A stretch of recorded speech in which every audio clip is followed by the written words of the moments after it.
ના ઓપરેશન પહેલા હું નોર્મલી ચાલી બી નતો શકતો ને મને સેજ બી ઝરક આવે તો પગ એકદમ સ્ટોપ થઈ જતો હતો અને ત્યારે આ પગ આવી રીતે રહેતો હતો, એક સીધો નતો થતો એકદમ. અને અત્યારે એકદમ નોર્મલ પોઝિશનમાં એકદમ પગ સીધો છે, હું આરામથી ઉઠક બેઠક બી કરી શકું છું, પગ આ ટોટલી વળી બી શકે છે એમ, કોઈ પેન નથી અત્યારે.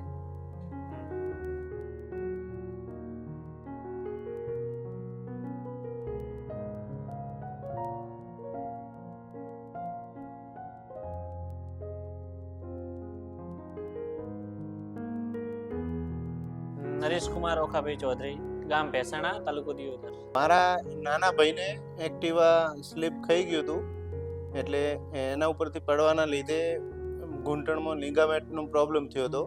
હા, 3rd ગ્રેડની લિગામેન્ટ ઇન્જરી, ટીયર્સ તૂટી ગયેલા હતા ટોટલી. અને સાહેબે ખાતરી આપી હતી સર્જરી કર્યા પછી એકદમ કમ્પ્લીટલી પહેલા હતા એવા થઈ જશે અને કોઈ પ્રોબ્લેમ નહીં